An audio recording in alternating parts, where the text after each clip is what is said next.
नमस्ते हमारे प्यारे प्यारे भाइयों। कैसी चल रही आपके रेलवे एनटीपीसी ग्रेजुएट लेवल या 12th लेवल दोनों ही आप दोगे उसके एग्जाम की तैयारी। देखो बेटा, बीच में होली भी है और उसके तुरंत बाद आपका पेपर है और गणित का अच्छा खासा वेटेज है। आपके पेपर में मैथ्स के 30 क्वेश्चंस आएंगे, अर्थमेटिक भी शामिल होगा, एडवांस भी शामिल होगा।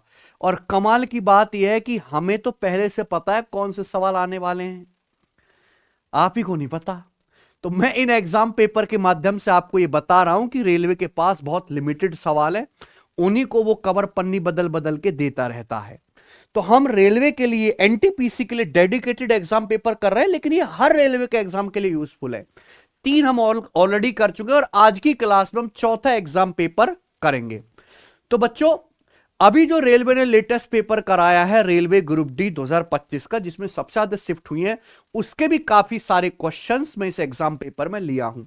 ये जो मॉक टेस्ट है आज का मॉडरेट है, कम से भी कम 26 या उससे ज्यादा सवाल आज के पेपर में आपके ठीक होने ही चाहिए, 30 में से। ठीक बच्चों, देखो भाई, आप अगर हमारे YouTube चैनल पे जाओगे गगन प्रताप मैथ्स पे, तो हमने रेलवे ग्रुप डी को निचोड़ दिया नींबू की तरह। 360 सवाल सॉल्व कराए हैं, तो जाके आप ये वीडियो जरूर देख लीजिएगा, क्योंकि यही 70% पेपर रेलवे का इन्हीं सवालों में से फंसना है। ठीक है बच्चे। और देखो, हमारे इस YouTube चैनल पे रेलवे ने जितने भी पेपर कराए पिछले 2 साल में, मैंने हर एक के बेस्ट क्वेश्चन कराए आपको। एनटीपीसी ग्रेजुएट लेवल के 2024 का जो पेपर हुआ था, टॉप 100, 12th लेवल के भी टॉप 100, ये वीडियो देख के ही जानी है। और आप सीबीटी 2 के क्वेश्चंस को भी लगाएं। देखो, असली कंपटीशन सीबीटी 1 में ही है। सीबीटी 2 का पेपर तो आसान आना है, बता रहा हूं मैं पहले ही। गणित का सीबीटी 2 आसान होगा, सीबीटी 1 में ही है। ठीक बच्चों। और बच्चे, आप मॉक टेस्ट लगाओ। हमने टेस्ट रैंकिंग एप्लीकेशन पे आपको मॉक टेस्ट फ्री डलवा दिए रेलवे के। सब बच्चे एप्लीकेशन डाउनलोड कर लो, 12th लेवल के भी और यहां पे आपको रेलवे के भी सारे मॉक टेस्ट फ्री मिल जाएंगे। ठीक है जी। आप यहां पे आइए, रेलवे के एनटीपीसी के ये प्रीवियस ईयर के, ये देखिए, ग्रेजुएट लेवल के 47 के 47 शिफ्ट ऑलरेडी डली हुई हैं। हर एक दिन की टोटल 1.5 घंटे के पूरे पेपर हैं। तो डेली आप एक मॉक टेस्ट जरूर लगाओ। है, आप पढ़ाई करो, जो करना है करते रहो, लेकिन मॉक टेस्ट जरूर लगाओ। ठीक है बच्चों। और हमसे ज्यादा क्वालिटी वाले एग्जाम पेपर तो करा ही नहीं रहा गणित के। ठीक है, इनको करते हैं। आइए, कॉपी पेन लेके बैठो, फिल्म मत देखो मेरे प्यारे भाई, ये क्लास है, सवाल करा रहा हूं मैं आपको, मुजरा नहीं चल रहा यहां पर। उसके लिए इंस्टाग्राम खोल लो तुम। ठीक है बच्चों, आइए। पहला सवाल आपके सामने, जो रेलवे एनटीपीसी ग्रेजुएट लेवल की परीक्षा का है ना बच्चों, बिल्कुल लेटेस्ट ताजे सवाल करा रहा हूं। यदि किसी घनाभ की 3 आसन्न फलकों का क्षेत्रफल क्रम से एक्स, वाई और जेड स्क्वायर यूनिट है, तो घनाभ का वॉल्यूम क्या होगा? तो घनाभ का वॉल्यूम आएगा √XYZ यूनिट। घनाभ आप समझते हैं, जैसे कि हमारी ये किताब है बेटा, ये किताब है, इसकी एडजेसेंट फलक, आप इसका एक कोना पकड़ लो, हर कोने पे 3 आयत मिलेंगे, एक ये रहा, एक ये रहा और एक ये रहा सामने से। तो इनको ही बोलते हैं एडजेसेंट फेसेस। अगर इनके आपको यहां पे प्यारे बच्चों एरिया XYZ दिए, तो इसका वॉल्यूम क्या आएगा? √XYZ। ये सिंपल फॉर्मूला होता है जो पेपर में पूछ लिया गया है। आगे सवाल नंबर 2, रेलवे ग्रुप डी 2025 का। अगर ये रेलवे ग्रुप डी में आया है, टीसीएस के एग्जाम ने बनाया, तो आपके पेपर में आने से इसे कोई रोकने वाला पैदा नहीं हुआ। ठीक है बच्चों। ए और बी एक ही टाइम पर एक्स और वाई पॉइंट से एक दूसरे की ओर चलना शुरू करते हैं। रास्ते में मिलने के बाद ए और बी को वाई और एक्स तक पहुंचने में 90.9 घंटे और पी घंटे लगते हैं। यदि बी की स्पीड ए की स्पीड से 50% ज्यादा है ना, तो आपसे पूछा है पी का मान क्या है। बहुत बढ़िया, ये टाइम स्पीड एंड डिस्टेंस का आफ्टर मीटिंग कॉन्सेप्ट का सवाल है ना बच्चों, कि दो लोग ए और बी हैं, एक्स और वाई जगह से एक दूसरे की ओर चलना शुरू कर रहे हैं, तो बीच में कहीं ना कहीं मिलेंगे। मिलने के बाद भी ये अपनी अपनी डेस्टिनेशन पर पहुंचने में एक्स लेता है 90.9 घंटे, एक्स ने ए यानी कि पहला आदमी 90.9 घंटे लेता है, दूसरा आदमी जो है वो पी घंटे लेता है। बी की स्पीड ए की स्पीड से 50% ज्यादा है, तो पी का मान बताओ। तो ऐसे सवालों में आफ्टर मीटिंग कॉन्सेप्ट लगता है, जिसका फॉर्मूला है S1/S2 upon under root, time का उल्टा लेना है, T2/T1। अब बी की चाल ए की चाल से 50% ज्यादा है, 50% की फ्रैक्शन वैल्यू 1/2 है ना। S1 यानी कि पहला आदमी ए, अगर ए की स्पीड 2 है, अगर ए की स्पीड 2 है तो बी की स्पीड कितनी है 3, ये स्पीड का रेशियो आ गया बराबर √T2/T1। टाइम का उल्टा करना है, ये पी घंटे और T1 कितना है 90.9 घंटे।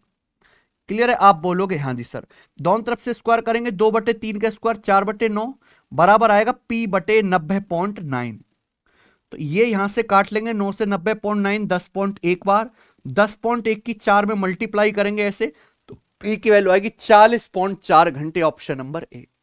रेलवे की खूबसूरती है कि हर सवाल में जबरदस्ती दशमलव घुसेड़ता ही है वो। ठीक है बच्चों, समझ में आया, मजा आया होगा। आगे चलते हैं, सवाल नंबर है 3। PQR टाइप की 3 वस्तुओं की कीमत क्रमशः 280, 180 और 100 रुपए। राजीव इन वस्तुओं को 3-4-3 के रेशियो के अनुपात में खरीदता है और कुल 27,900 रुपए खर्च करता है। राजीव ने क्यू टाइप की कितनी वस्तु खरीदी थी। ये लेटेस्ट लैंग्वेज अनलॉक करी है रेलवे ने, अभी खूब पूछेगा आने वाले जमाने में, पहले बता रहा हूं। राजेश जो है 3 टाइप की वस्तु खरीदता है PQR, किस अनुपात में, 3:4:3 के रेशियो में, ऐसे है ना।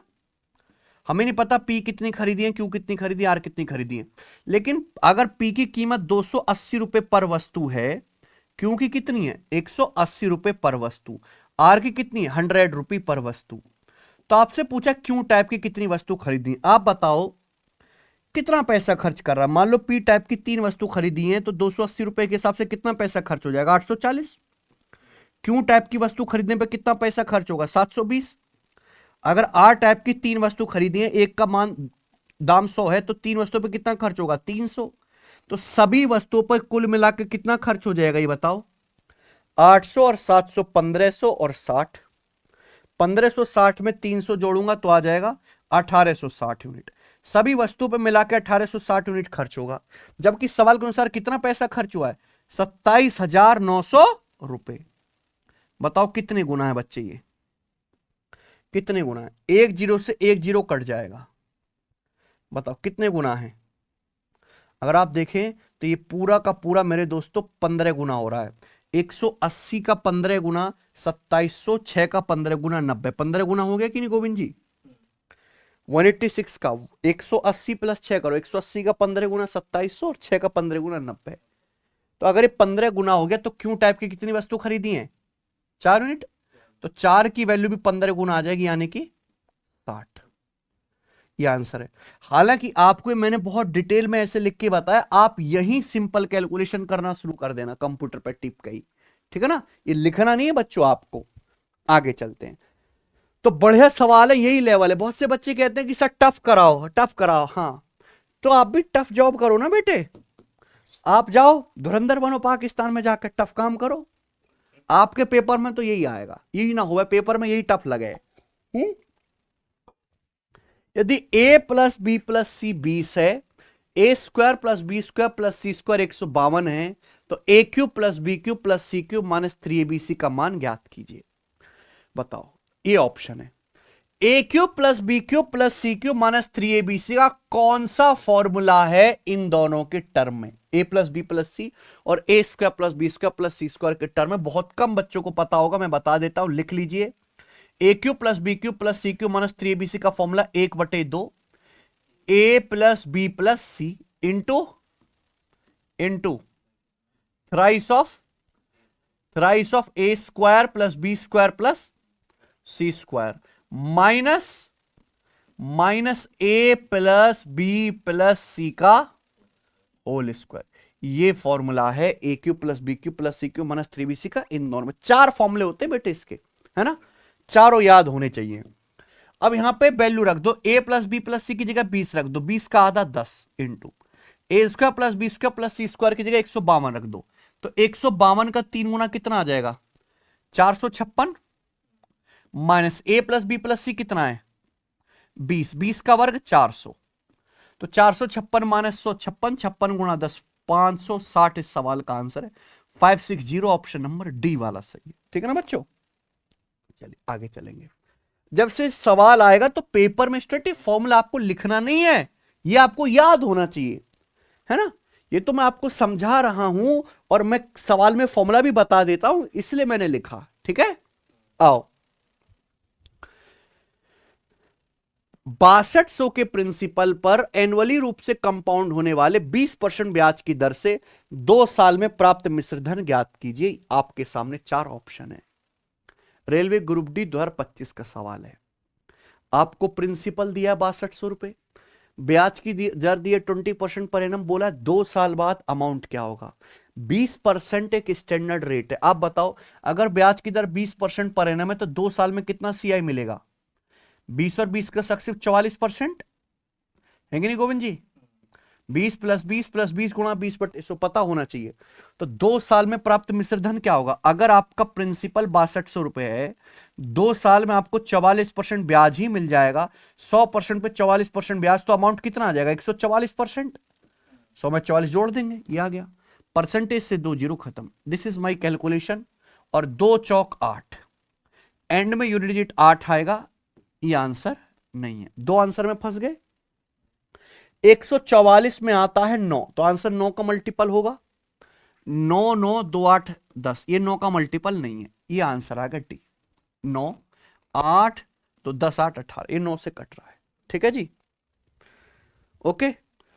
अगर आपके बेसिक कंसेप्ट हिले हुए हैं तो कब तक हिले हुए कॉन्सेप्ट के सहारे आप जो है पेपर देने जाते रहोगे? एक बार बढ़िया से पढ़ लो, रीजनिंग, मैथ्स और थोड़ी सी साइंस का तड़का लग जाए तो जिंदगी सफल है रेलवे की।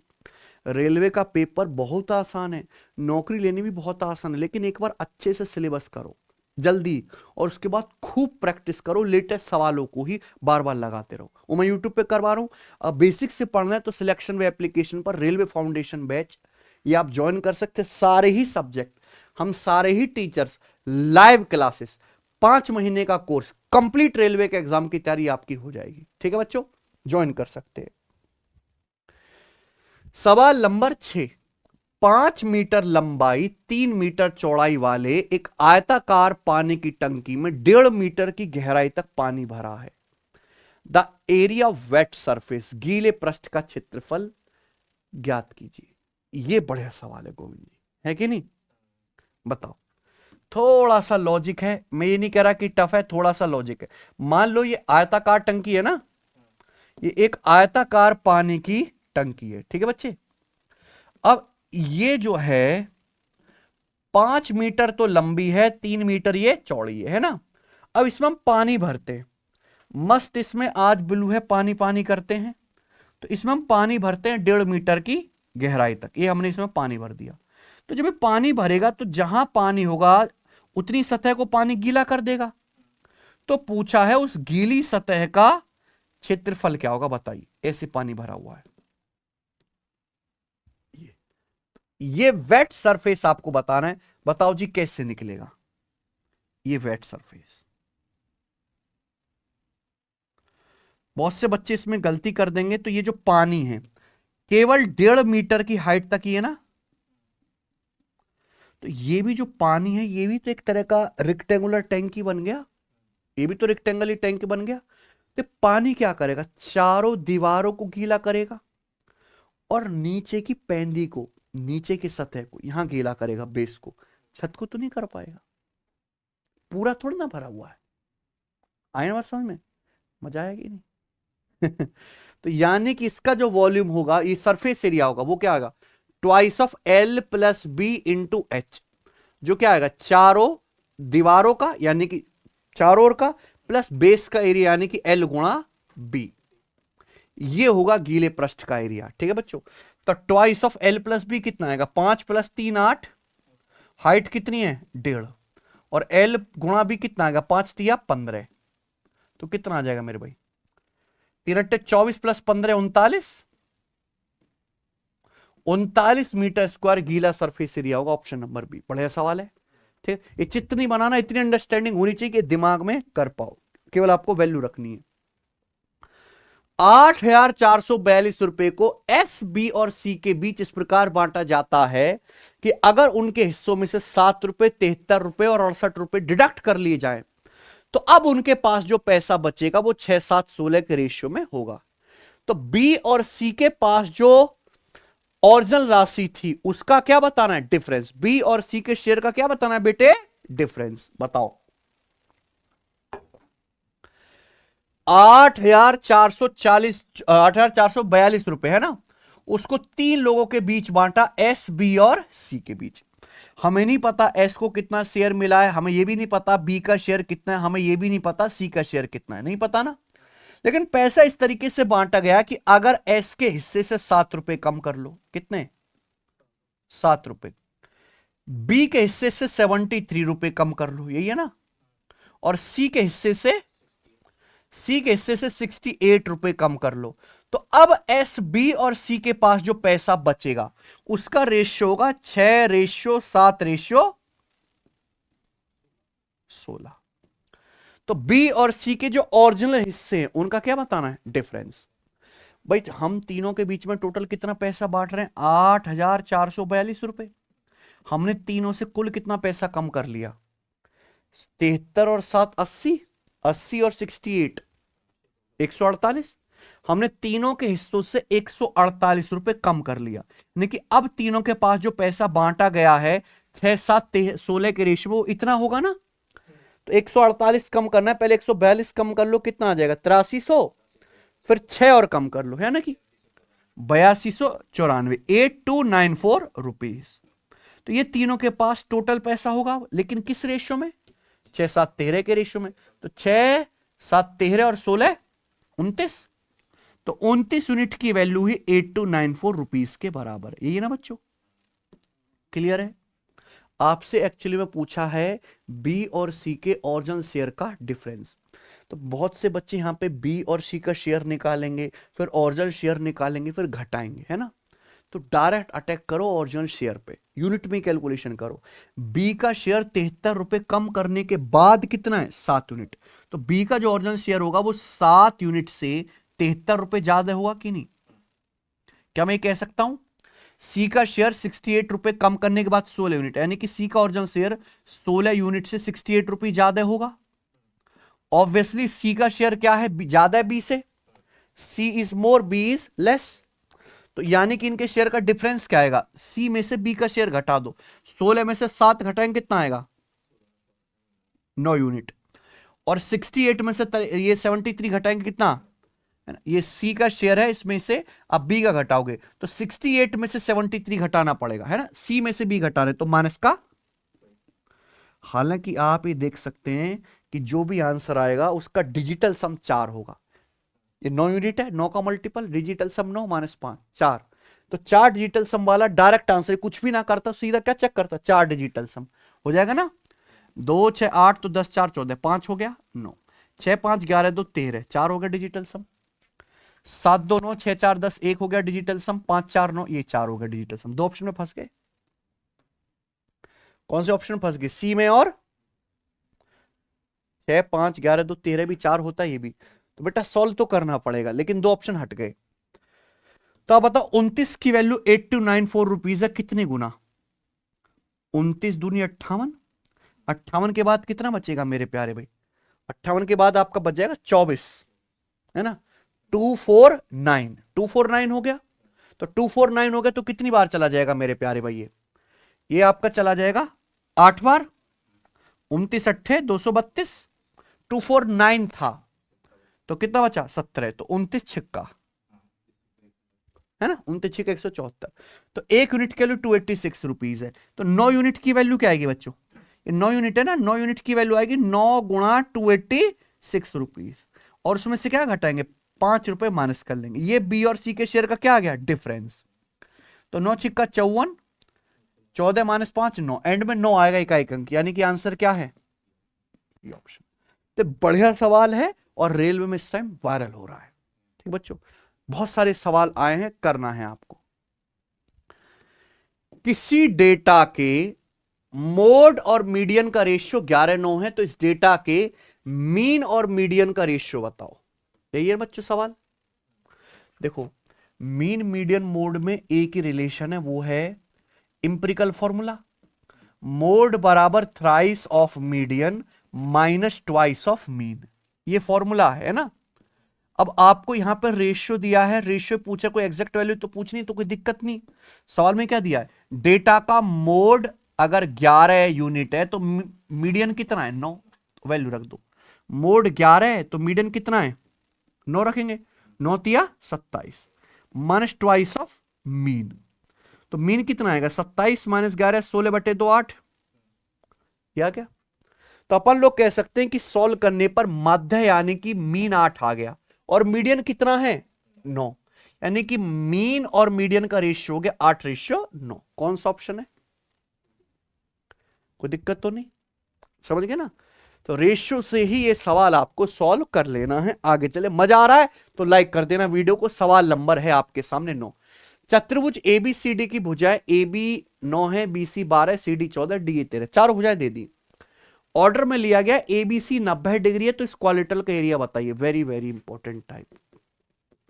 ये सवाल रेलवे का इस समय पर्सनल फेवरेट है, मेंसुरेशन 2D चैप्टर से। ठीक है बच्चों, तो आपको जितने भी प्रीवियस ईयर में सवाल आए सारे कर लेने चाहिए। एनटीपीसी की भी बहुत सारी शिफ्टों में सवाल आने वाला है। इसको करने का एक ही स्पेशल तरीका है, हम आपको बताते हैं। ऐसा चतुर्भुज बनाओ जिसमें एंगल एक एंगल 90 रहे ना। ये हो गया बेटा, ये 90 बना लिया मैंने। AB 9, BC 12, CD 14 और ये DE 13, ऐसे मान लेते हैं, कोई दिक्कत। AB 9 है और ये BC 12 है, तो इसको थोड़ा बड़ा कर लेते हैं ना। चलो अब ठीक बन गया बच्चे। डायग्राम भी बनाना है आपको तो सही से बनाना है। ये ABCD बन गया एक चतुर्भुज। मैंने ऐसा बनाया कि यहां पे एंगल B कितना है 90 डिग्री का। क्वेश्चन में क्या बोला, AB 9 है, BC 12 है, उसके बाद CD 14 और AD। तो आपसे क्या पूछा, इस चतुर्भुज का क्षेत्रफल। चतुर्भुज के क्षेत्रफल का कोई ऐसे फॉर्मूला तो खास पता नहीं है आपको। तो कभी भी ऐसा प्रश्न आए कुछ मत करिए, आप यहां पे एक डायगोनल खींच दीजिए। आपको यहां पे दो ट्रायंगल दिखाई दे रहे, एक ट्रायंगल ये वाला होगा जो कि एक राइट एंगल है, और एक ट्रायंगल ये जो स्पेशल ट्रायंगल है। अगर मैं इन दोनों ट्रायंगल का एरिया अलग अलग निकाल के ऐड कर दूं, है ना, तो क्वाड्रेटल का एरिया आ जाएगा। ये राइट एंगल ट्रायंगल है, ये 9 है, ये 12 है, तो 90 डिग्री के सामने 15, 3 4 5 ट्रिपलेट का 3 गुना है दोस्त। तो इस राइट एंगल ट्रायंगल का एरिया क्या होगा 1/2, 90 डिग्री बनाने वाली साइड 9 और 12 है उनकी गुणा, प्लस अब इस ट्रायंगल का एरिया क्या आएगा जो कि ADC है, जिसकी साइड है 13 14 15। 13 14 15 कॉन्जिक्यूटिव इंटीजर्स हैं, एक बहुत ही फेमस ट्रायंगल है। तीनों साइड दिए, हीरोन्स फॉर्मूला से एरिया निकाल सकते हैं। लेकिन अगर किसी ट्रायंगल की तीन साइड 13 14 15 है तो उसका एरिया 84 होता है, याद कर लीजिए। ठीक है बच्चों, दो स्पेशल ट्रायंगल में बता रहा हूं। देखो 13 14 15 पे बहुत सारे सवाल बनते हैं लगातार, है ना, 13 14 15, और एक ऐसी होता है 10 17 21, ये भी बहुत फेमस है। इन दोनों ही ट्रायंगल का जो एरिया होता है वो 84 स्क्वायर यूनिट होता है, याद कर लो। आपको नहीं पता या पता करना चाहते हो तो हीरोज फॉर्मूला लगा के निकाल लो, है ना, 84 ही आएगा। तो इसमें क्या ऐड कर देंगे 84, तो 2 से 12 6 बार, तो 9 6 का 54 प्लस 84 कितना आ गया 138। 138 metre square area, option number C. बड़े सवाल है ना। इसी लेवल के क्वेश्चन आपको करने, ज्यादा हवा में उड़ने की जरूरत नहीं है। ठीक है बच्चों, आइए सवाल नंबर 10। ओके, देखो ये सवाल एग्जामिनर ने खूब स्कीमें बांटी हैं डिस्काउंट में, ग्रुप डी में आपको भी देते हैं एक। निम्नलिखित योजनाओं को उनकी छूट के आरोही क्रम में असेंडिंग ऑर्डर में लिखो। असेंडिंग मतलब पहले सब 3 स्कीम दी गई ABC, पहले सबसे कम वाली छूट, फिर उससे ज्यादा वाली, फिर सबसे ज्यादा वाला डिस्काउंट, है ना। Buy 3 get 2 free, buy 3 get 2 free मतलब टोटल 5 वस्तु दी जिसमें से फ्री कितनी है 2, तो कितना डिस्काउंट है 40%। A single discount of 65%। तो जाहिर सी बात है 40 से ज्यादा ही है हमारा 65, तो ए से बड़ा आना चाहिए बी, यह आंसर नहीं हो सकता। ए के आगे बी आएगा, या हो सकता है ए के आगे बी आएगा, ये गलत। तो दो ऑप्शन ही हो सकते हैं। Two successive discount of 31% and 40%। 31 और 40 का सक्सेसिव क्या होता है? देखो, दो लगातार डिस्काउंट दिए जाए x% और y% की, तो उनकी सिंगल छूट आएगी x plus Y minus X Y बटे 100। तो 31 प्लस 40 आ जाएगा 71, माइनस 31 गुणा 40 कितना आ जाएगा? 1240 बटे 100 यानी कि 12 पॉइंट। तो 71 में से 12.4 घटाएंगे तो 65 से कम हो जाएगा ना ये। यानी कि मेरे भाई सबसे बड़ा डिस्काउंट तो क्या रहेगा? 65% ही रहेगा। यानी कि बी वाली स्कीम सबसे बड़ी आएगी, है ना, सबसे ज्यादा डिस्काउंट की। ये वाला ऑप्शन है, ये वाला नहीं है ना। ये जो है value will be less than 65%। इतना चेक करो, पूरा घटाने की जरूरत थोड़ी ना है। ठीक है, चलिए आगे चलते हैं। 11वां सवाल, नीचे दिए गए आंकड़ों का मोड 22.75 है, x 9 से छोटा है, तो आपसे पूछा क्यूमुलेटिव फ्रीक्वेंसी बताओ, संचयी बारंबारता बताओ। क्यूमुलेटिव फ्रीक्वेंसी क्या है, यही तो पूछा है। बहुत बढ़िया सवाल। मोड आपको दिया, क्यूमुलेटिव फ्रीक्वेंसी मतलब सारी फ्रीक्वेंसी का सम, है ना। तो 1 7 8 9 17, 17 और 11 28 और 3 31 है। तो 31 प्लस x, यही आ जाएगा क्या? 1 7 8 9 17 11 28 3 31 प्लस x, ये आ जाएगा। आपसे यहां पे क्या पूछा है? 31 प्लस, देखो पहली बात तो आंसर 31 से बड़ा ही आएगा, ये मूर्ख है। और आंसर आ गया ये नहीं आना चाहिए गोविंद जी। अगर आपने 42 माना तो x की वैल्यू क्या लेनी पड़ेगी? 11, जबकि सवाल क्या कह रहा है? x 9 से कम लेना, ये आंसर नहीं है। अगर आपने ये मान लिया बच्चों 50, तो x क्या लेना पड़ेगा? 19। x should be less than 9, ये नहीं होगा, ये होगा 36 लोगे तो x क्या लेना पड़ेगा? 5 और 5 9 से छोटा है, तो ऑप्शन के हिसाब से एक ही आंसर है। लेकिन आप सॉल्व करना चाहेंगे तो कैसे करेंगे? मोड मतलब मोस्ट रिपीटेड डेटा, क्या है? 22.75, जो किस क्लास में आएगा? 21-28 के बीच में। यानी कि ये जो है इस डेटा सेट की मॉडल क्लास है। अब आपको मोड निकालने का फॉर्मूला आना चाहिए। क्या होता है बच्चों मोड का फॉर्मूला? मोड का फॉर्मूला याद करिए बेटा, बहुत बहुत जरूरत है, क्योंकि हर सवाल ऑप्शन से नहीं होने वाला ना। L plus F1 minus F0 बटे twice of F1 minus twice of F1 minus F2 minus F0, ये ना, इंटू H। ठीक है बच्चों। अब यहां पे मॉडल क्लास की जो लोअर लिमिट है, ये क्या है? L, यही L है। इनके बीच का गैप 0 7 7 14 14 21 21 28 में 7 7 का गैप है, तो H की वैल्यू कितनी है? 7 है। F1 क्या है? ये मॉडल क्लास है, मॉडल क्लास की फ्रीक्वेंसी यही क्या है? F1। F1 से जस्ट पहले वाला क्या है? F0। और F1 से जस्ट आगे वाली क्लास ये क्या है आपकी? F2। बस सारे फॉर्मूले में वैल्यू रख दो। मोड कितना है? 22.75। L कितना है? 21 plus F1 minus F0, F1 minus F0 यानी कि 11 माइनस 9 2 बटे कितना है? F1 की जगह 11 11 दूनी 22 माइनस F2 कितना है? 9 और माइनस का F0 कितना है? नहीं, ये गलत कर दिया ना हमने। F2 कितना है प्यारे दोस्तों? X। और F0 कितना है? 9 और इंटू H कितना है? 7। इधर आ जाते हैं, तो 22.75 में से 21 घटा देंगे तो क्या आएगा? 1.75। 1.75 बराबर 14 बटे 22 माइनस 9 कितना? 13। 13 माइनस x, ये बताओ। 1.75 का मतलब होता है 7 बटे 4। 1.75 मतलब 1 प्लस 3 बटे 4, 7 बटे 4। 7 से 14 2 8 बार चला जाएगा। 1.75 से 14 कितनी बार चला जाएगा? 8 बार। तो 13 माइनस एक्स बराबर 8, ये आ गया ना। 13 माइनस एक्स इक्वल टू 8, तो x शुड बी 5। तो ये सॉल्व करके x की वैल्यू 5 आई है। क्यूमुलेटिव फ्रीक्वेंसी मतलब sum of all the frequency that will be 31 plus x, कितना आ गया? 36। ये आंसर है, इसका सॉल्यूशन है। पर ऑप्शन इतने एब्रप्ट सेट किए हैं कि आपको सॉल्व करने की जरूरत थी ही नहीं, है ना बच्चों। ऐसे आते बेटे सवाल जानबूझ के बनाए जाते हैं। आगे चलिए। एक वॉशिंग मशीन का एमआरपी कितना है? 62,000 रुपए। एक दुकानदार 73% डिस्काउंट देता है और 20% का प्रॉफिट कमाता है। तो वॉशिंग मशीन का क्या पूछा है? Cost price. अगर डिस्काउंट परसेंटेज और प्रॉफिट परसेंटेज हो तो सीपी से एमपी का रेशियो निकाल लेंगे, 100 minus D upon 100 plus P. Discount कितना है? 73, तो 100 माइनस 73 37 है, सॉरी 73 है ना, 27। प्रॉफिट कितना होगा? 20%।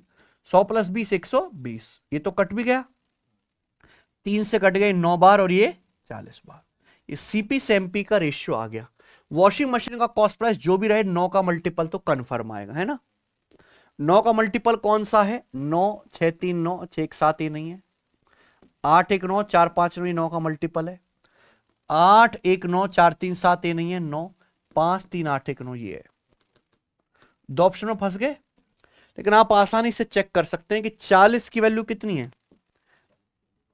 मार्क प्राइस है 40 की वैल्यू 62,000। आप ये देख पा रहे हैं कि यहां डाटा जीरो, एंड में जीरो जरूर आएगा। 40 की वैल्यू 62,000 है, तो एक की वैल्यू कितनी आ जाएगी? एक की वैल्यू आएगी 6200/4, यानी कि मेरे दोस्तों 1550। 1550 आ गया। 1550 गुना है ना, 40 से डिवाइड करेंगे तो 9 की वैल्यू भी 1550 गुना करेंगे तो एंड में क्या आएगा? जीरो। ये आंसर आएगा, ये वाला आंसर नहीं हो सकता। ठीक है ना। सवाल है आपके सामने यहां पर 13, बनाइए। A train overtakes two person walking along a railway track. The first person walks at 10.8 km per hour. Second person walks at 21.6 km per hour. Train takes 15 seconds and 20 seconds respectively to completely pass them. What the speed of train if both persons are walking in the same direction as the train? अगर दोनों आदमी train की ही same दिशा में चल रहे हैं तो रेलगाड़ी की चाल कितनी है? वेरी वेरी वेरी इंपॉर्टेंट सवाल, बहुत ही ज्यादा इंपॉर्टेंट क्वेश्चन है प्यारे दोस्तों ये। मान लीजिए एक रेल है, रेलगाड़ी है, रेलगाड़ी की स्पीड है s किलोमीटर पर आवर, ये तो निकालना है आपको s। अब ये रेलगाड़ी ट्रेन की ही दिशा में दो आदमी चल रहे हैं, उनको पार करती है, ट्रेन की सेम दिशा में चल रहे हैं। पहले आदमी की स्पीड है 10.8 किलोमीटर पर आवर और दूसरे आदमी की स्पीड है 21.6 किलोमीटर पर आवर। ये ना ट्रेन फर्स्ट पर्सन को क्रॉस करती है पूरी तरीके से, बोला गया 15 सेकंड में, दूसरे को 20 सेकंड में। तो आपसे पूछा ट्रेन की स्पीड। देखो जब भी कोई ट्रेन किसी आदमी को क्रॉस करेगी तो ट्रेन कितनी डिस्टेंस जाएगी? खुद की लंबाई के इक्वल। तो हमें कुछ नहीं करना है, यहां पे दो केस दिए, ट्रेन की लंबाई को बराबर कर देना है, दैट्स इट, है ना। जैसे मान लो ट्रेन की लंबाई क्या है? एल मानिए। तो ट्रेन जब किसी मान लो पहले आदमी को पार करेगी तो कितनी डिस्टेंस जाएगी? रिलेटिव स्पीड गुणा time. Relative speed same direction में क्या आएगा? s minus 10.8। भाई ट्रेन ने आदमी को क्रॉस किया है तो ट्रेन की स्पीड ज्यादा होगी, s minus 10.8। 1 kilometre per hour है ना, कितने सेकंड में पार करती है? गुणा टाइम 15 सेकंड में। दूसरे आदमी की स्पीड कितनी? 21.6 kilometre per hour. Relative speed क्या आएगी ट्रेन की और दूसरे आदमी की? s minus 21.6। दूसरे आदमी को ट्रेन पार करते 20 सेकंड में, है ना। तो दिस शुड बी इक्वल। ये क्या होना चाहिए? बराबर। ये बराबर कर देंगे, आंसर आ गया। ये भी ट्रेन की लंबाई है, ये भी ट्रेन की लंबाई है। देखो यहां स्पीड तो किलोमीटर पर आवर में है और दोनों तरफ टाइम सेकंड में है। जब मैं इक्वल करता हूं तो किलोमीटर पर आवर से किलोमीटर पर आवर, सेकंड से सेकंड कट जाएगा। आप सेम यूनिट में कन्वर्ट करके भी कोई फायदा नहीं कर पाओगे ना, तो इसलिए आप डायरेक्ट टेंशन मतलब यही कर लो। 5 से कट गया, 5 दिया 15, 5 चौक 20। तो बताओ ये 3s और ये गुणा करेंगे 4s। 3s और 4s का डिफरेंस क्या आएगा? s। 3 की 10.8 में गुणा करेंगे 32.4, 4 की 21.6 में गुणा करेंगे 84 और 2.4 86.4 माइनस 86.4 और ये क्या आएगा? माइनस का 32.4। इनका डिफरेंस कितना आएगा मेरे प्यारे भाई? 54। तो s की वैल्यू आ गई कितनी? 54। s की वैल्यू 54 आ गई तो ट्रेन की स्पीड है 54 किलोमीटर पर आवर। कौन सा ऑप्शन है? C option. आगे चलते हैं, बताइए, सिंप्लीफाई करो। रेलवे ग्रुप डी में बतेरे सवाल ऐसे आए हैं। आप जानते हैं कि यहां कुछ सिंप्लीफाई नहीं करना, फॉर्मूला लगाना है A cube plus B cube बटे ए स्क्वायर माइनस ए गुणा बी प्लस बी स्क्वायर। क्या फॉर्मूला होता है? A cube plus B cube को अगर आप A square minus A B plus B square से डिवाइड करेंगे ए प्लस बी, क्या आएगा? ए प्लस बी। 0.45 प्लस 0.2 जो हो जाएगा 0.65। 0.65 का मतलब 65/100। 65/100 यानी कि 5 से काटेंगे 13/। दो ट्रकों की स्पीड का रेशियो 7:3 है। ठीक है भाई। तेज चाल वाले ट्रक द्वारा 147 किलोमीटर की दूरी तय करने में लिया गया समय दूसरे ट्रक से 7 घंटे कम है। तो आपसे पूछा स्लो ट्रेन की स्पीड बता दो क्या है, स्लो ट्रक की स्पीड। देखो दो ट्रक है भैया, उनकी स्पीड का रेशियो कितना है? 7:3 है ना। तो मैं कह सकता हूं कि पहला वाला जो ट्रक है वो फास्ट है और सेकंड वाला ट्रक जो है वो स्लो है। और आपसे सवाल में क्या पूछ रहा है? स्लो ट्रक की स्पीड, है ना। चलिए, तो फास्ट स्पीड वाले ट्रक को 147 किलोमीटर जाने में स्लो ट्रक से 7 घंटे कम समय लगता है। तो दोनों ही ट्रक सेम डिस्टेंस जाएंगे, कितने? 147 किलोमीटर। अगर डिस्टेंस सेम जाएंगे तो उनके टाइम का रेशियो उल्टा होगा, 3 रेशियो। यानी कि फास्ट ट्रक अगर 3 यूनिट टाइम लेगा तो स्लो ट्रक लेगा 7 यूनिट। तो फास्ट ट्रक जो है स्लो ट्रक से 4 यूनिट समय कम लेगा। सवाल को sir fast truck slow truck से कितना टाइम कम लेता है? तो 4 यूनिट की वैल्यू ही क्या है? आपसे स्लो ट्रक की स्पीड पूछिए तो स्लो ट्रक कितना टाइम लेगा? 7 यूनिट। अगर 4 यूनिट की वैल्यू 7 घंटे तो एक की वैल्यू 7/4 और 7 यूनिट की वैल्यू कितने होगी? 49/4 घंटे। ये मैंने ये स्लो ट्रक को जर्नी कवर करने में लगने वाला टाइम निकाल लिया, है ना। तो हमारा जो स्लो ट्रक है हौले हौले जो चलता है, ये slow truck 147 kilometre distance cover करता है कितने घंटे में? 7×7=49/4 घंटे में। तो स्लो ट्रक की स्पीड क्या आएगी? डिस्टेंस बटे टाइम। 49 × 147, 4 ऊपर जाएगा, 4×3 = 12 किलोमीटर। कोनो दिक्कत? मजा आ रहा है ना। Simplify P minus Q cube plus Q minus R cube plus R minus P cube बटे P माइनस क्यू होगा बेटा ये P माइनस क्यू बटे Q minus R, P minus Q into Q minus R into R minus P. क्या आएगा answer? 3 है।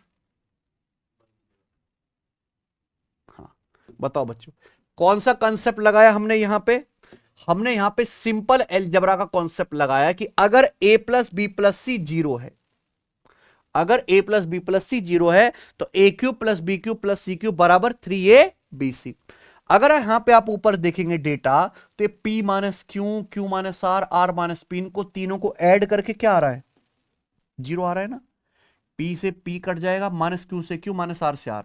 तो a cube plus B cube plus C cube की वैल्यू क्या बनी चाहिए? अगर a plus B plus C 0 है तो a cube plus B cube plus C cube बनेगा 3abc। 3p minus Q, Q minus R, R minus P. और नीचे भी सेम चीज होगी, p minus Q, Q minus R, R minus P, है ना। ये कट जाएगा तो क्या बचेगा? 3। मेंटली करना था। एक चतुर्भुज के शीर्ष a 2 3 5 7 10 6 7 2 है। चतुर्भुज ABCD का एरिया ज्ञात कीजिए। ऐसे सवाल रेलवे ग्रुप डी में भी आए हैं बेटा, कोऑर्डिनेट ज्योमेट्री के। आपके सिलेबस में भी ये कोऑर्डिनेट ज्योमेट्री तो बहुत ही हल्के, बस एरिया और सेंट्रॉइड से ऊपर नहीं बढ़े। ये लाइन के इक्वेशन के सवाल नहीं आते यहां पे, ठीक बच्चों। तो किसी भी चतुर्भुज हो, ट्रायंगल हो, आप सबका एरिया निकाल सकते हैं क्रॉस वाले मेथड से, एरो मेथड से। जो चारों वर्टेक्स है चतुर्भुज के, बेस्ट तरीका बता रहा हूं, सुन लीजिए। एक चतुर्भुज के चारों वर्टेक्स के कोऑर्डिनेट दिए, सबको लिख लो, है ना। 2 3 5 7 ऑर्डर में लिखना, आगे पीछे मत करना। ABCD 2 3 5 7 10 6 7 2, है ना। और जो पहला वाला कोऑर्डिनेट है उसको रिपीट करके लिख लो, 2 3। पहले वाले को फिर से रिपीट करके लिख लो, ठीक है। अब आपको यहां पे ऐसे क्रॉस मल्टीप्लाई करके जोड़ना है। 2 7 14, 5 6 30, 14 और 30 44, 44 और 20 कितना आ गया? 64। और 64 प्लस 21 कितना आ गया? 64 प्लस 21 आ गया जी यहां पे 85। क्या आ गया? 85। ठीक है बच्चों। सेम चीज आपको करनी है अब उल्टा, ऊपर की तरफ। 5 3 15, 15 और 70 कितना हो गया बेटे? 85, 85, 42 और 4, 85 प्लस 49, तो ये वैल्यू आ गया 85 प्लस 49, यानी कि 85 में आप 50 जोड़ लीजिए तो कितना आ जाएगा मेरे प्यारे, वैसे 85 प्लस 49 आ गया, ऐसे ही लिख लो।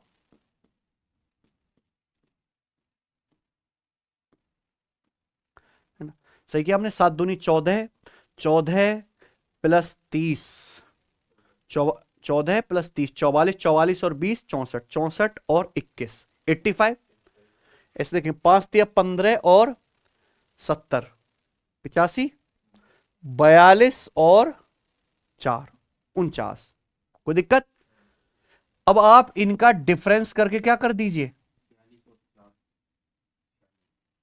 7 42 और 4, हाँ 42 और 4 है, कितना आ जाएगा ये 46, है ना। तो आपने मेरे दोस्तों ऊपर गुणा कर ली और ऐसे नीचे, है ना, फिर उनका डिफरेंस करके आपको क्या कर देना, आदर आपको हमेशा पॉजिटिव वैल्यू लेनी, क्या लेनी है, पॉजिटिव वैल्यू।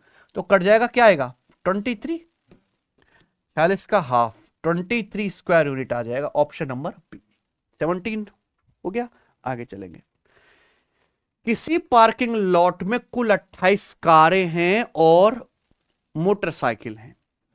एक पार्किंग में 28 कार और मोटरसाइकिल खड़ी है, पता नहीं कितनी कार कितनी मोटरसाइकिल है, टोटल गिनने पे आ रही है 28। कुल पहिए कितने, 92।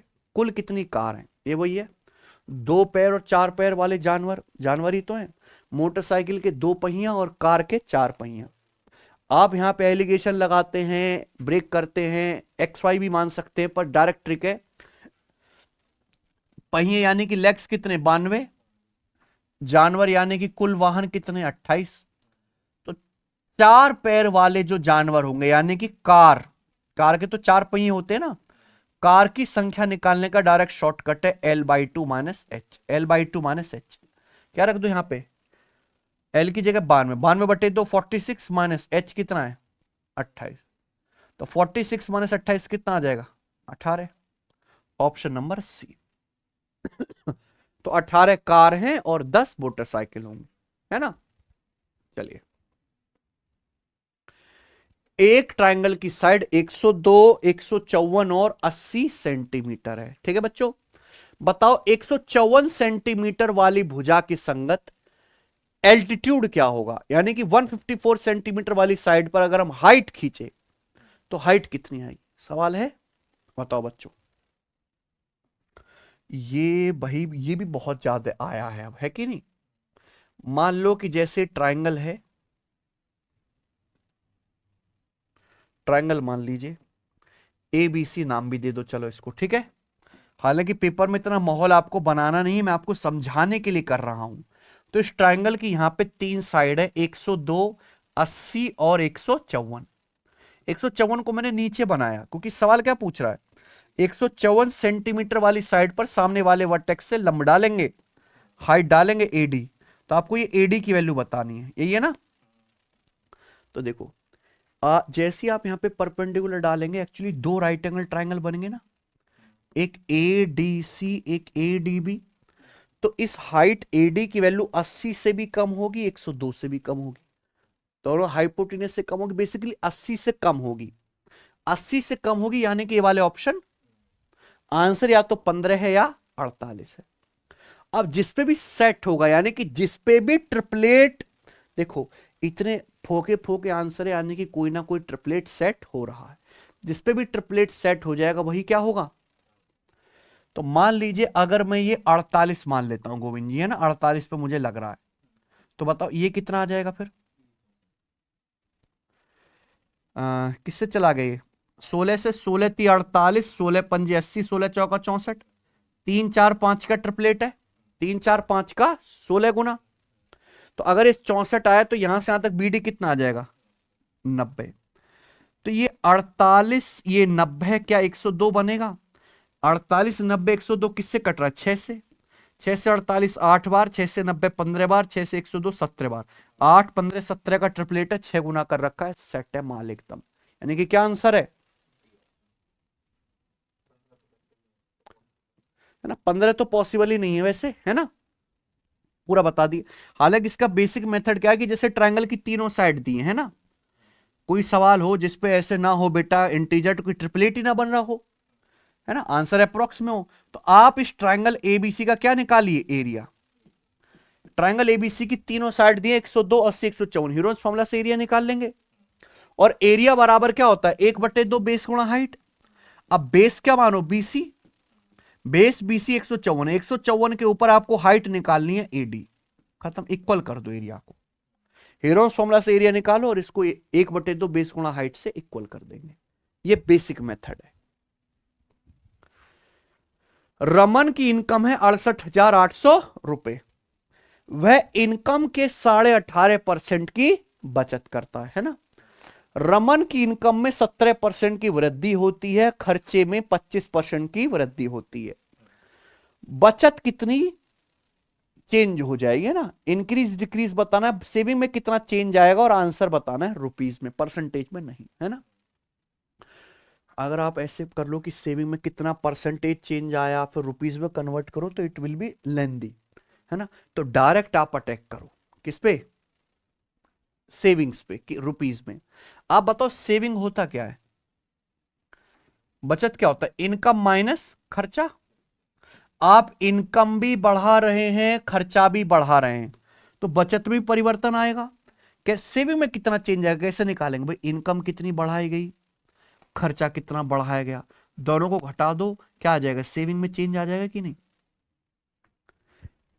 इनकम इनकम कितना इंक्रीज किया, खर्चा कितना इंक्रीज किया, घटाओ सेविंग में चेंज। मान लो आपने की इनकम 10 रुपए बढ़ गई, आपने अपना खर्चा भी 7 रुपए बढ़ा दिया। 10 रुपए इधर से इनकम बढ़ी, 7 रुपए उधर से उड़ा दिए, ज्यादा है, तो 3 रुपए की बचत ही तो बढ़ी केवल आपकी, फिर वही करना है। तो रमन जी की इनकम कितनी, 68,800। रमन की इनकम है 68,800 रुपए। रमन की इनकम कितनी बढ़ जाती है, 17%। रमन की इनकम 68,800 का 17% बढ़ जाती है। खर्चा कितना बढ़ा, 25%। खर्चा पता ही नहीं है। रमन अपनी इनकम का कितना बचत कर रहा है, अगर रमन 100% कमाता है, रमन कमाता है 68,800 रुपए, 68,800 में से 18.5% बचत कर रहा है, तो 100 में से 18.5 घटाओ, दैट मीन्स रमन अपनी इनकम का 81.5% क्या कर रहा है, खर्च कर रहा है। ये आएगा ना, रमन अपनी इनकम 68,800 का 81.5% खर्च कर रहा है, दिस इज द खर्चा। ये खर्च आ गया।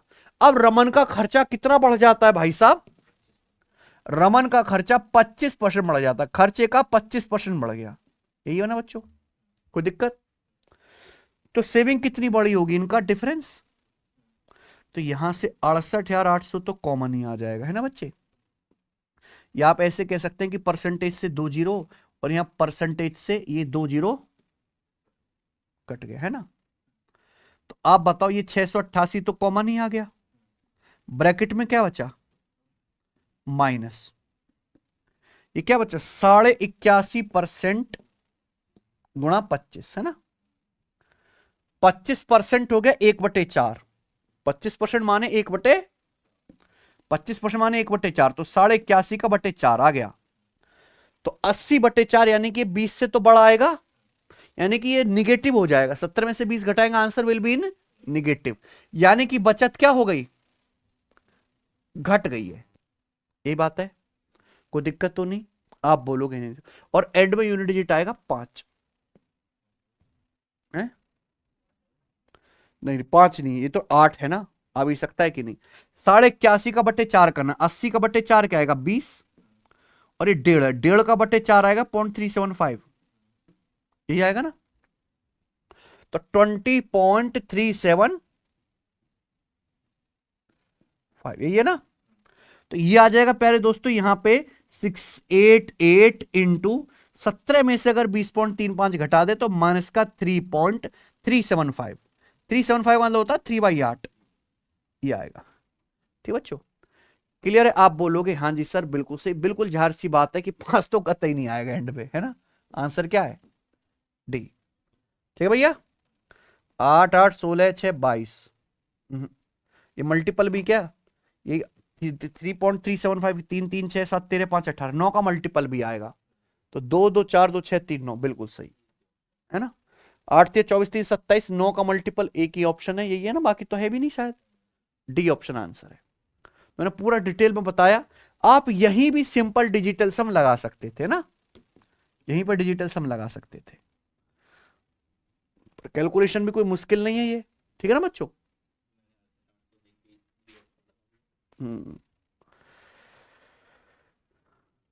समझ में प्यारे बच्चों, कोई दिक्कत?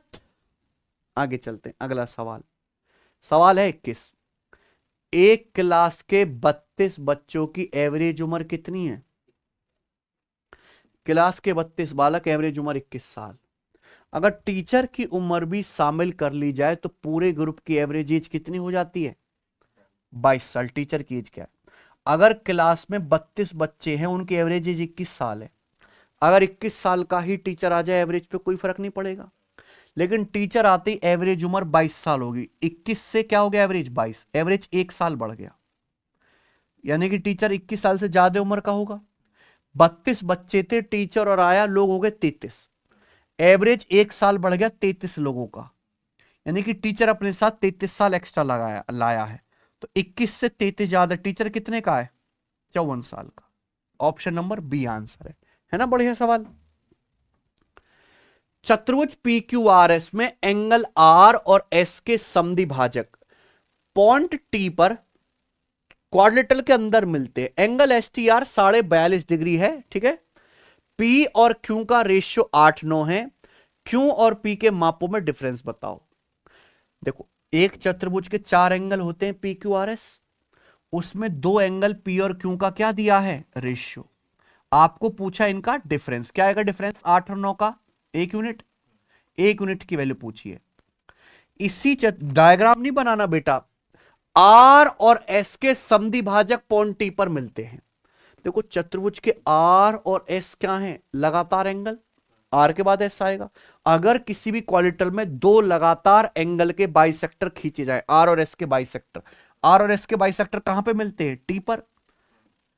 तो ये जो एंगल एस टी आर होगा, इसकी वैल्यू, बाकी जो बचे 2 कोण है उनका क्या होगी? एवरेज। क्या होगा? एवरेज। ये कॉन्सेप्ट है, थ्योरम है। आई ना बात समझ में? तो यहां से एंगल P प्लस क्यू जो आएगा वो क्या आएगा? एंगल एस टी आर का दुगुना। एंगल P प्लस क्यू यानी कि 8 और 9 17 यूनिट। 17 यूनिट की जो वैल्यू आएगी angle S T R, angle S T R कितना? 42.5 डिग्री। 42.5 का दुगुना कितना आएगा? तो 17 की वैल्यू 85 डिग्री है, 5 गुना, तो डिफरेंस 1 यूनिट, 1 की वैल्यू 5 डिग्री आ गई। यही है आंसर। कौन सा बताओ? 2 पंप हैं एम और एन, एक टंकी को 36 और 45 घंटे में भर सकते हैं, है ना। एक अन्य पंप है पी जो टंकी को 30 घंटे में खाली कर सकता है, ठीक है। पहले एम और एन को खोलते हैं, 8 घंटे के बाद पी को भी खोल देते हैं, ठीक है। टंकी कुल टी घंटे में भर जाएगी, टी का मान बताओ। समझ में बच्चों? आसान है बिल्कुल, एक ही सिस्टम में चल रहा है सवाल। भाई, एक टंकी में 3 पंप है, एम एन और एम कितने घंटे में भर सकता है? 36 घंटे में, आर 45 घंटे में, एन 45 घंटे में। पी खाली करने वाला पाइप है, जो पंप है जो 30 घंटे में खाली कर सकता है। तो इनका एलसीएम क्या आ जाएगा? 36, 45, 30 तीनों से कटने वाला आसान सा नंबर 180। मान लो टैंक की कैपेसिटी 180 है, तो पाइप एम की कितनी आ जाएगी? 5। इनकी कितनी आ जाएगी? 4। और पी 180 यूनिट 30 घंटे में खाली करता है, घंटे में कितना खाली करेगा? 6।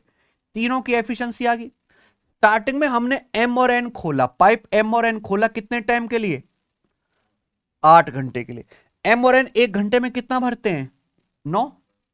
एम और एन 1 घंटे में 9 यूनिट भरते हैं, 8 घंटे में कितना भरेंगे? 72। तो यानी कि एम और एन ने 72 यूनिट टंकी भर दी, है ना। कितना टाइम लग गया? 8 घंटे। 8 घंटे लग गए। पर 8 घंटे के बाद पी को भी खोल दिया, यानी कि अब तीनों पाइप ओपन हो गए, ऑल तीनों पाइप भरेंगे बेटा टंकी। ये 5 4 9 भरेगा, ये 6 खाली करेगा। तो तीनों पाइप 5 + 4 9 - 6 3 एफिशिएंसी के साथ भरेंगे। लेकिन कितनी टंकी बची? टोटल टंकी कैपेसिटी 180 है, 180 में से 72 एम और एन ने भर दी, तो बची कितनी? 108। 108 यूनिट टंकी तीनों पाइप भरेंगे 3 एफिशिएंसी के साथ, कितने टाइम में? 36 घंटे में। तो यानी कि 8 घंटे ये प्लस 36 घंटे, पूरी टंकी कितने टाइम में भरी जाएगी? समझ में आएगा ना? कोई डाउट? तो सवाल तो ये आसान है, कोई मुश्किल तो है नहीं। दो संख्याओं का योग 88 है, उनका एलसीएम है 870। संख्याएं ज्ञात कीजिए। ऐसे सवाल की सीधे खुल्लम खुल्ला संख्याएं पूछ रहा है तो कुछ करने की जरूरत नहीं, सीधा क्या उठाओ? ऑप्शन। संख्याओं का योग 88 आना चाहिए, खैर वो तो सभी ऑप्शन का है।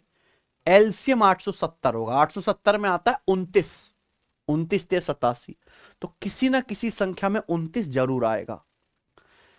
पहले ऑप्शन में 30 और 58 में 29 आ गया, 35-53 में नहीं है, 28-60 में नहीं है, 23-65 में नहीं है। क्या आंसर हो गया? हमेशा ऑप्शन से बनाए। एक्स आदमियों को एक काम को 36 दिन में पूरा करने का ठेका दिया गया। एक्स आदमी लगा दे, ओए 36 दिन में निपटाओ, ठीक है। 3 आदमी बीमारी के कारण काम पे नहीं आए और बचे लोगों ने काम कितने दिन में किया? 39 दिन में किया। एक्स का मान कितना है? अच्छा, काम होता कितना है? Man into days. वर्क क्या होता है? Man into days. सिंपल बताता हूं मेरे भाई, एक्स आदमी एक काम को 36 दिन में पूरा कर सकते हैं, है ना। ये क्या टोटल वर्क? टोटल वर्क है। अब 3 आदमी नहीं आए, एक्स आदमी में से 3 आदमी नहीं आए, तो कितने आदमी आए फिर? x-3। x-3 लोगों ने जो है काम कितने दिनों में किया? 39 दिन में। 39 दिन में किया। ये भी टोटल वर्क है, ये भी टोटल वर्क है, बराबर बराबर कर देते। 3 से जाएगा 12 बार और ये 13 बार, तो 12x और 13x का डिफरेंस क्या आएगा? x बराबर क्या आएगा? 13 तिया 39, 13x बन 12x, ये इधर आएगा 39 से आंसर है। कुछ है नहीं सवाल में, ये बताओ। Angle of elevation of top of tree at a distance of 60 meter from its foot on a horizontal plane is found to be 30 degree. Find the height of tree, है ना भाई। एक 36 तल है और मान लीजिए प्यारे दोस्तों कि ये एक पेड़ है, ये एक पेड़ खड़ा है, तो ये एक ब्यूटीफुल सा पेड़ है। अब बोला है जमीन पर एक पेड़ के टॉप का एलिवेशन एंगल, ये पेड़ का फुट हो गया, फुट से 60 सेंटीमीटर की दूरी पर, 60 मीटर की दूरी पर, है ना। पेड़ के टॉप का एलिवेशन एंगल हम जब देखते हैं तो कितना आता है? ये 30 डिग्री। तो आपसे क्या पूछा? पेड़ की हाइट। ये 60 डिग्री का एंगल होगा, पेड़ सीधे खड़े होते हैं। अब 30 डिग्री के सामने होता है 1 यूनिट और 60 डिग्री के सामने क्या होता है? √3 यूनिट। √3 यूनिट की वैल्यू 60 मीटर है, तो एक की वैल्यू कितनी आएगी? 60 बटे यानी कि 20 या 60 यानी कि 20 √3 मीटर। ऑप्शन नंबर 1/20 11/80 का कितना परसेंट है? अप्रोक्स में बताइए। परसेंटेज चैप्टर में अगर सबसे ज्यादा कोई सवाल रिपीट मोड पे लगाया एग्जामिनर ने एआई से बनवा के, तो यही है। 1/20 11/80 का कितना परसेंट है? तो 1/20 की हैसियत 11/80 का, तो बेस कितना है? 11 तो 11/80 का कितना परसेंट है? 1/20 जो पूछा है ऊपर लिखेंगे। 20 से हमारा 80 4 बार कट लिया है ना, 4 ऊपर पहुंचेगा, 4/11। 1/11 कितना होता है? 9.09% स्टैंडर्ड है।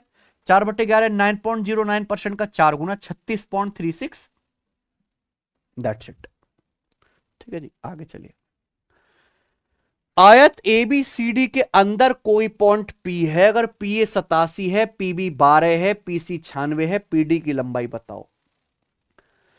यह है ब्रिटिश फ्लैग थ्योरम पर बेस्ड क्वेश्चन। अगर किसी रेक्टेंगल हो स्क्वायर हो, दोनों में लगेगा कॉन्सेप्ट। अगर किसी रेक्टेंगल के अंदर किसी भी पॉइंट P से हम चारों कोनों को मिला देते हैं ABCD को, है ना बच्चों, तो आमने सामने के कौन से कोने होंगे? AC और BD। तो इनके स्क्वायर का सम बराबर होगा PA square plus PC square बराबर PB square plus PD square. ये है बच्चों। इनमें से आपको कोई 3 वैल्यू देकर चौथी पूछता है, और रेलवे में ही आता है ये सवाल, है ना। एसएससी ने तो इसे भुला दिया है। पीए की जगह, अब देखो ऐसे सवालों का एक ही टेक्निक है, आप क्या करो, यूनिट डिजिट। हमेशा जितने भी सवाल हैं हम यूनिट डिजिट से ही करते हैं, और ये कोई नया नहीं है, रेलवे 2 साल से पूछ रहा है ये, है ना बच्चों। आपको यहां पे पीडी की वैल्यू निकालने, पीए कितना 87, तो 87, 7 का स्क्वायर 49, 9, पीसी कितना है 96, यानी कि 6 का स्क्वायर 36, 6, पीबी कितना है 12, 2 का स्क्वायर 4। तो आप बताओ पीडी का स्क्वायर ऐसा होना चाहिए कि यहां पे 9 6 15, 9 6 15, और यहां पे भी 15 मतलब 5, तो यहां 4 1 5, तो पीडी स्क्वायर का यूनिट डिजिट क्या बनेगा 1, 1 किसका बनेगा 6 का स्क्वायर 36, 4 का वर्ग 16, 0 का वर्ग 0, 9 का स्क्वायर 81 का 1 आएगा। तो आंसर क्या है, यूनिट डिजिट मैच कर लो भाई। अगर यहां 9 6 15 5 हो रहा है तो यहां भी 4 1 5 बनना चाहिए। तो पीडी ऐसी संख्या है जिसके स्क्वायर का यूनिट डिजिट क्या आएगा 1, दैट्स इट। यदि किसी संख्या के 20% को 72 में जोड़ा जाए तो खुद वही संख्या प्रकट हो जाती है, परिणाम में वही संख्या प्राप्त होती है, result is the same number. उस संख्या का 60% क्या है, किसी संख्या के 20% में 72 जोड़ दिया जाए तो खुद वही संख्या 100% आ जाती है। हर संख्या 100% है, 20% से संख्या 100% हो गई, यानी कि संख्या कितनी बढ़ाई गई 80%। कैसे, संख्या में 72 जोड़ा गया तो 80% की वैल्यू कितनी है, तो 60% की वैल्यू कितनी आएगी 80% 72, 60% क्या आएगा 3/4 गुना है, तो 72 का 3/4 कितना आ जाएगा 54। हालांकि 9 का मल्टीपल ही रहेगा ना, ए ऑप्शन।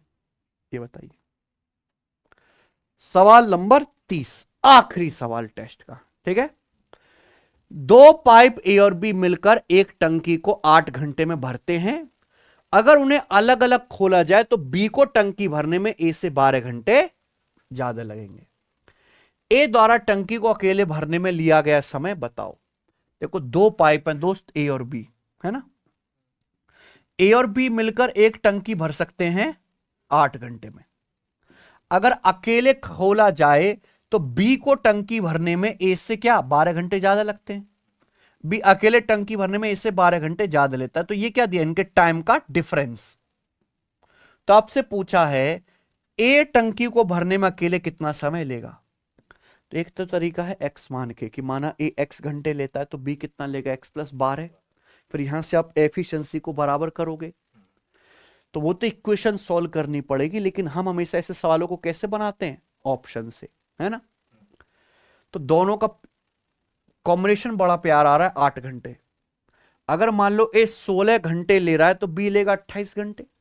16 और 28, 28 में 7 आ गया, गंदा है ना। अगर मान लो ए ले रहा है 12 घंटे तो बी लेगा 24 घंटे, ये हो सकता है ना। अगर ए 12 घंटे ले रहा है तो बी 24, दोनों मिलकर कितना समय लेंगे 12 गुणा 24 बटे 12 प्लस 24 यानी कि 36 आ गया ना 8 घंटे। 12 से 36 3 बार चला गया, 3 से 24 8 बार, दोनों मिलकर 8 घंटे में कर लेंगे। तो मैंने ऑप्शन से चेक किया, ये 12 घंटे ले रहा है, बी 24 घंटे, दोनों मिलकर लेंगे एक्स गुणा वाई बटे एक्स प्लस वाई, सीधा शॉर्टकट है। ए एक्स घंटे में भरता है, बी वाई घंटे में, दोनों मिलकर भरेंगे एक्स गुणा वाई बटे एक्स प्लस वाई। तो 12 पे सेट हो गया, ये क्या हो गया, है कि नहीं बढ़िया। तो हमेशा कैसे बना ये वाला सवाल, ऑप्शन से, और बहुत वायरल है। चलो रुक जाओ, भी भागो मत। ये भी रेलवे ग्रुप डी के पेपर का पूछा हुआ सवाल है, ये आपका होमवर्क है। इसका आंसर कमेंट में करके बताओ, सब बच्चों का आंसर आना चाहिए, ठीक है बच्चों। और आप जाइए हमारे चैनल पे सिलेक्शन वे पे, और हमने यहां पे जितने भी आपको अभी तक एग्जाम पेपर कराए हैं, अब पहले दूसरे तो बहुत जोश में देखते हो फिर ठंडे पड़ जाते हो, है ना। ये एग्जाम पेपर 3 है, एग्जाम पेपर 1 है, ये एग्जाम पेपर 2 है। करा रहा हूं डेली, एक दिन छोड़ के तो करा ही देता हूं बच्चों। 10 प्रॉमिस है, 10 पेपर से पहले करा दूंगा, ठीक है। तो आप ये जाके जो है जरूर करें, और इसका आंसर भी बताएं कैसा लगा ये टेस्ट, आपका कितना स्कोर आया, है ना। मुझे कमेंट में जरूर बताइए। और आपको बैच ज्वाइन करना है रेलवे का ही स्पेशल, केवल रेलवे के ही प्रीवियस ईयर के सवाल होंगे, वो आप सिलेक्शन वे एप्लीकेशन से ज्वाइन कर सकते हैं, ठीक है। चलिए धन्यवाद।